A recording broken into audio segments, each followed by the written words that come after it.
Welcome to the Charter for Racial Justice Love and Action session. And if there's anyone online, a special welcome to you. I think this is the only session that's streaming online, so thank you for being here. Over the next short 15 minutes, we're going to be taking a quick look at the Charter for Racial Justice, and I think all of you have a copy. So if you'll pull that out, we're going to be referencing that document pretty heavily. And if you're online, if you don't have access to it, you won't be lost at all, I promise. Okay, and if we have time, we're going to take a look at the local unit racial justice report that is due to district presidents, I think the 15th of August. Is that not true? Vanette's shaking her head. Perfect. Don't worry about that. We moved it back to January 15th. Oh, they moved it back. So we won't even worry about that. We might, but all right, so as a short introduction, I'm Deb Huey, and I'm the Social Action Coordinator for the Horizon TX Conference.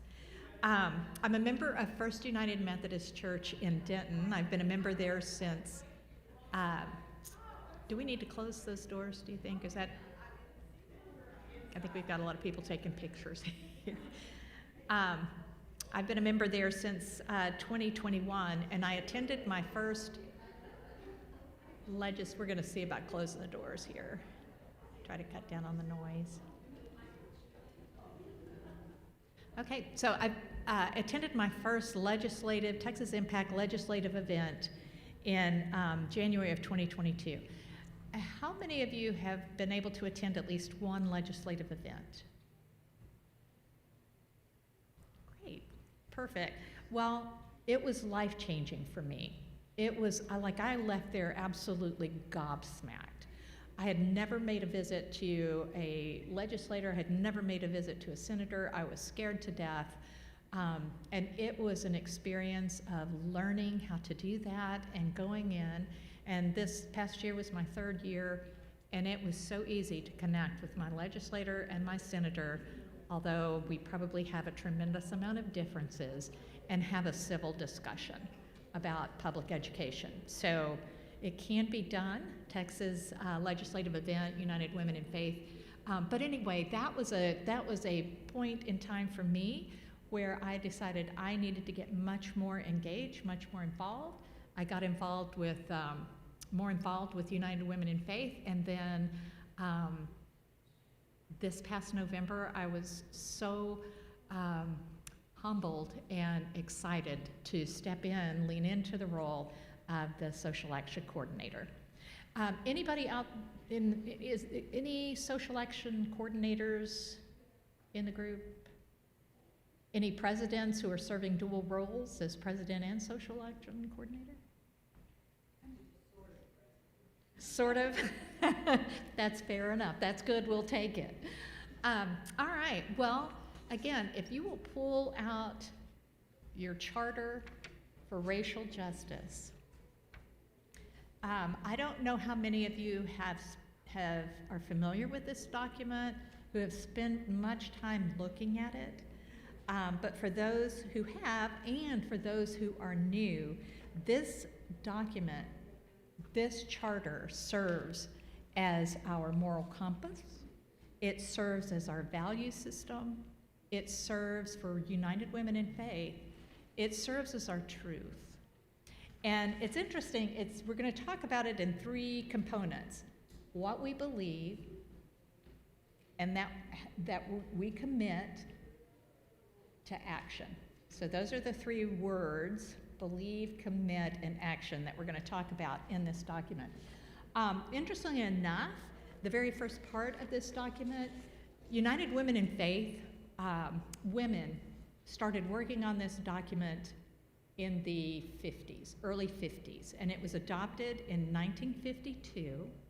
These were women, bold, courageous women, who looked around at what was going on in their communities before the civil rights movement came in to even focus, who looked in their communities and said, this is wrong.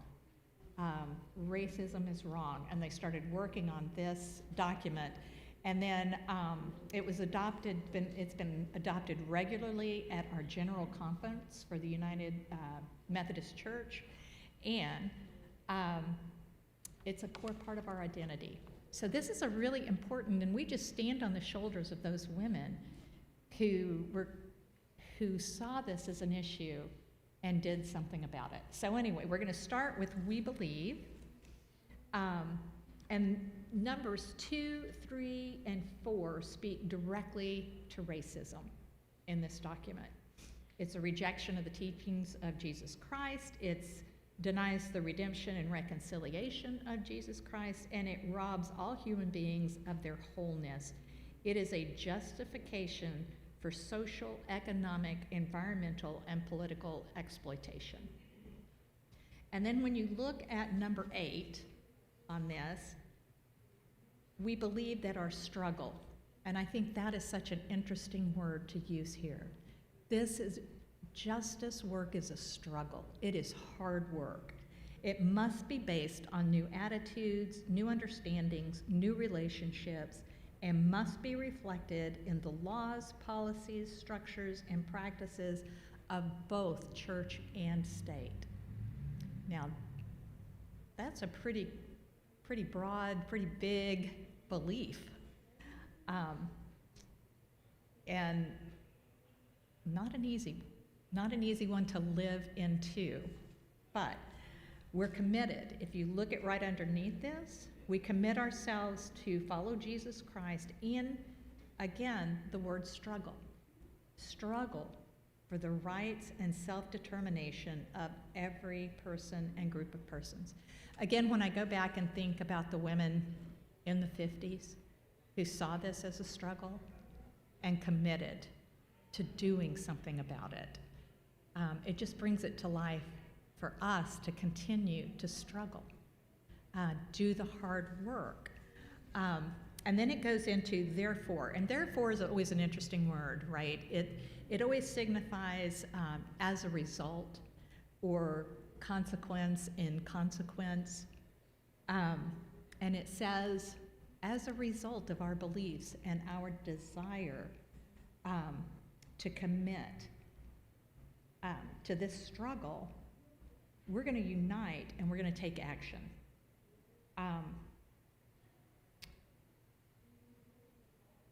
The word unite, and I'm going to jump ahead to number 5. The first 4 underneath that are specific to your local churches, work you can do in your local church. But number 5 raises the bar. It is raise local churches' awareness of the continued needs for equal education, housing, employment, medical care, and environmental justice for all members of the community, and to create the opportunities to work, there's the word work, for these things across racial lines. One of the things that it talks about is committing as ourselves and as in our community. And one of the reasons I think that they said this is both individual work, but more importantly, this is work in a community, is because justice work is heartbreaking. It is hard work. It's exhausting. And we should never try to do this work alone. It's necessary to have, fundamentally necessary to have a good spiritual community so that it will feed our souls and it will keep us from wearing ourselves out. And I think we are very blessed in United Women in Faith to have Karen Kegler-Walker, who is in that leadership position with Soul Care. And she is organizing a retreat and opportunities on a quarterly basis for us to join together for soul care. And I would encourage us all to take every opportunity to do that, because it is work that will wear us down. But we need our United Women in Faith sisters to keep each other in the game. and be in this work for the long haul, to sort of kind of keep climbing, fighting up that river to the root cause, the systemic causes of racism that address everything in number 5 underneath here.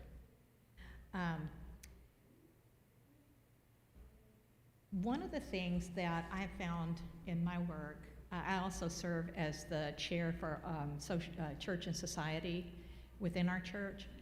The two overlap a great deal, and we are coordinating around that.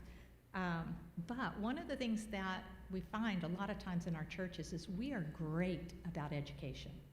We can't get enough education.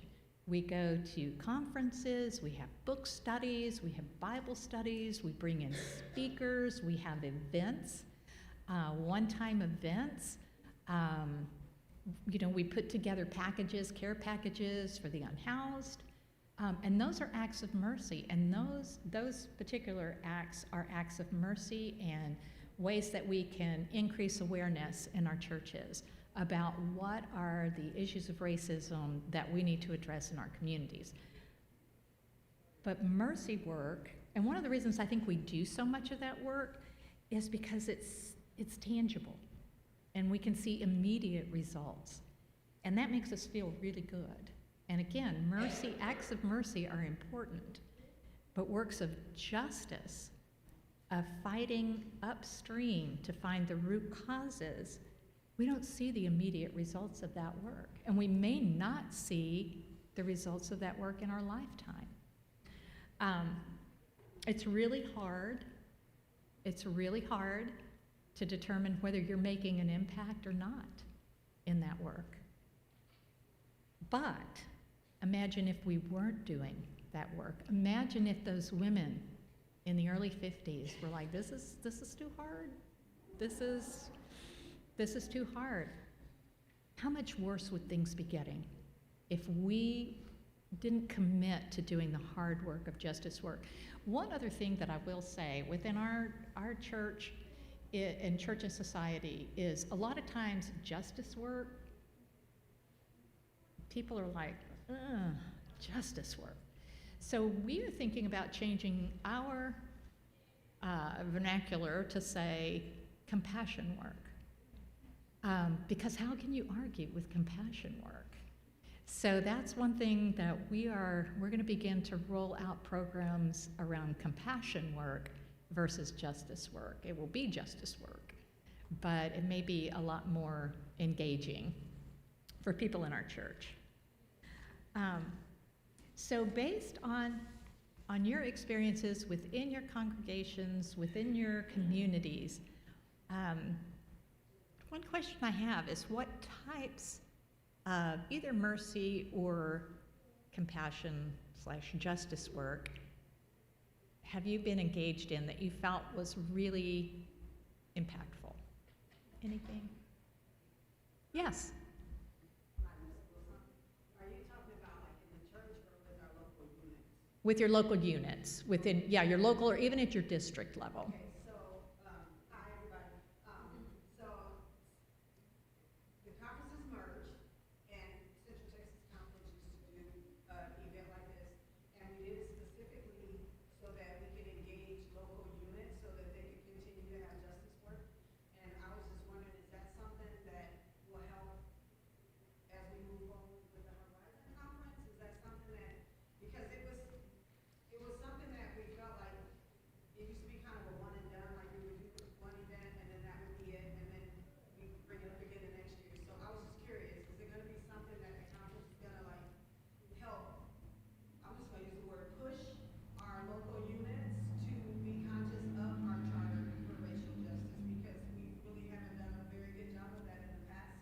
So I was just wondering, is that something that's in the, upcoming for the conference? More at the conference level. And that's a good question. The question is for people who are online, since we have come together as a conference, will there be more of a push and to join, now that we've these districts together, and engage around justice work more on a continuing basis versus just having an event and then we all kind of go back to our districts and to our local units. And I think when we look at this joining as a community, we don't really feel like we've got that community that's helping join us together and keep going with the work. Was that kind of? Yes. Yes. The answer to that is I don't know yet. But one of the things, and I think we should, at the very basis, we need each other. We need each other. We need to share ideas. We need to be able to call on each other on those times where I am so frustrated, I don't feel like I'm getting any forward momentum, and get that support and get that encouragement and get those ideas of how to continue going forward. There's a couple of things, and again, I'm new in this role, and like I am the first to admit, I make mistakes like left and right. And I am the time czar that Wendy so graciously referred to me as. I told her that I was that. One of the things I would like to do, and I don't know if for those who have social action coordinators at your local level, at your unit level, at your district level, that's a great place to start. And what I would encourage is, what I would like to do is, and one of my goals when I talk to Wendy, is I would like for us to come together more and have the opportunity to collaborate more at the conference level.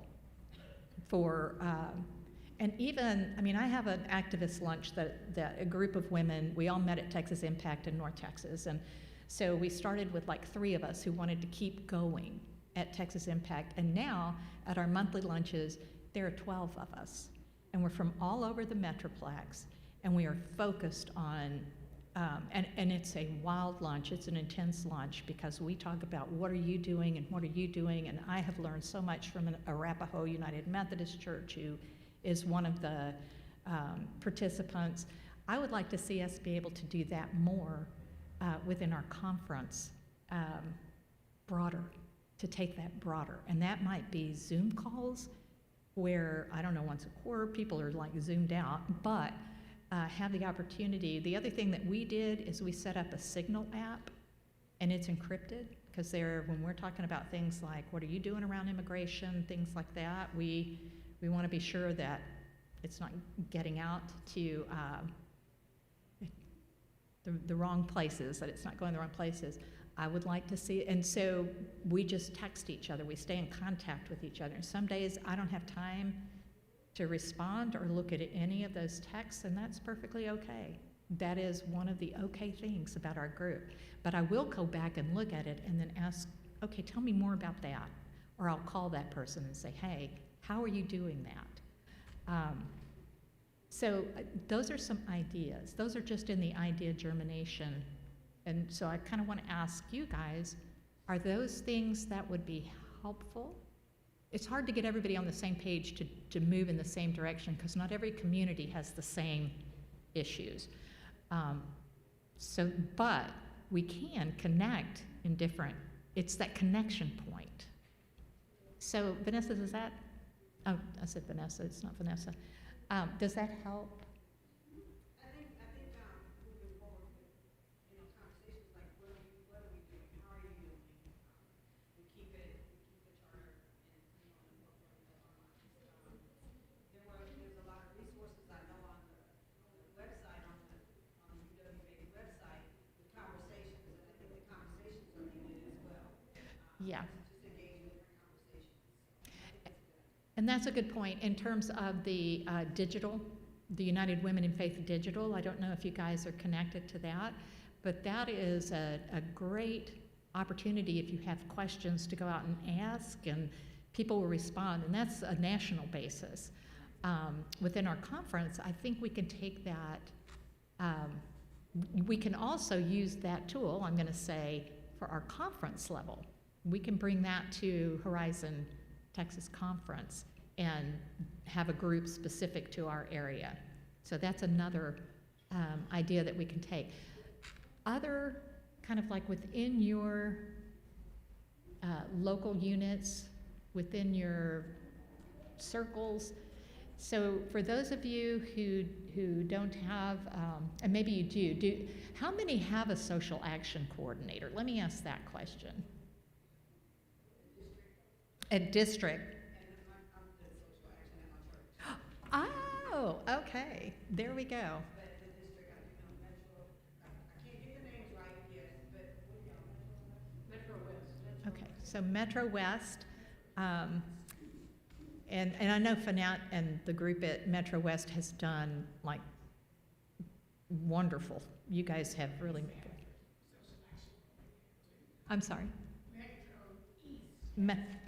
Metro East does have, is that Becky? Yes, Becky Barnaby. Because we have 4 districts that have social action coordinators. And I think, Deb, that's one of the bigger problems that we have, is our local people, our local units see the need, but they don't always have somebody stepping up to take a social action position because they think it's too political. Oh, And we've got to get beyond that thinking. Jesus was pretty political. it's pretty radical.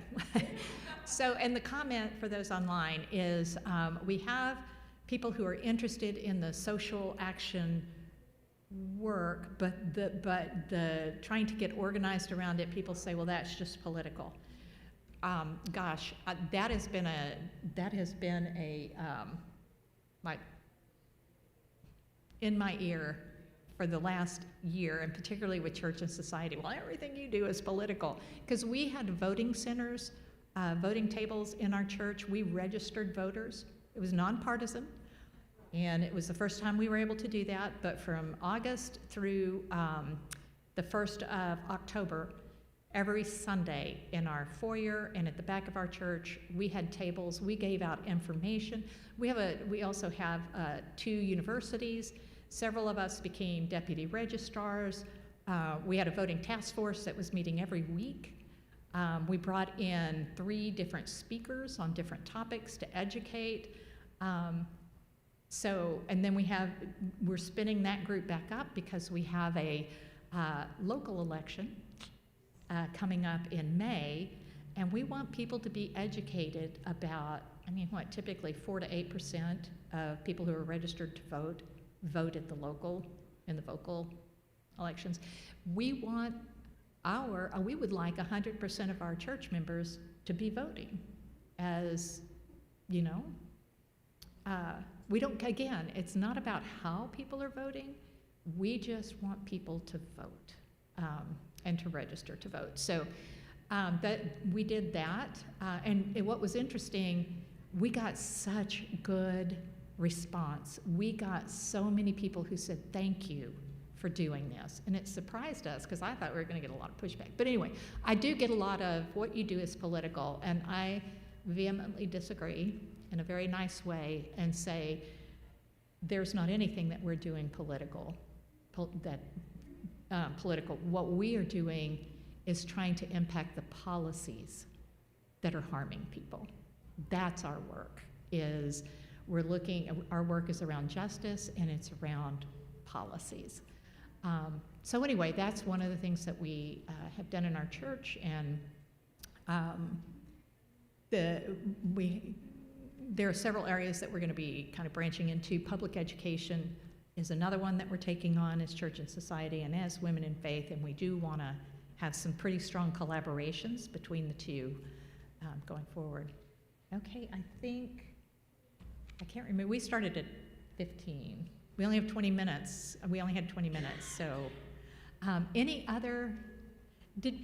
ask a question, and I am so thick-skinned, so please be honest. How many of you have found this helpful to take a look at our charter? Okay. I hope one of the things really quickly at Horizon Conference, take this form. This is the Unit Racial Justice Report that is due in January. Take this to your presidents. Take this to your unit presidents, and let them know that this is available online. And the way to fill it out, it's like, oh gosh, can we do all these activities? But I'm going to tell you, one of the activities is one or more members attend United Women in Faith Conference for Racial Justice event. So boom, already done.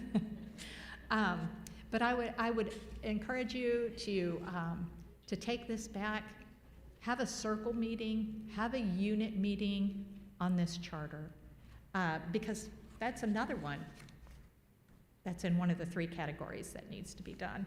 So now you can take this back and host a charter session within your units and with your districts. And please reach out to me. My email is in the Horizon Conference. Please don't hesitate to email me, text me, however you communicate best at any time. I am committed, although my husband would say you need to be committed, but I am committed to really having a group of United Women in Faith members who are passionate about joining in the effort. I think from our 3 speakers, we have areas that we can focus on, and I'm just passionate about binding us together in justice work. And so I'm just gonna say, as United Women in Faith, this is our calling. This is a calling. And it takes courage, and it takes the ability to step out and risk. That my husband said that's become my middle name is risk. But it's so worth it. And you have a group of women, we have a group of women who've got your back all the way through. So thank you for coming to this. And again, don't hesitate to reach out with any questions or comments or ways that we can engage.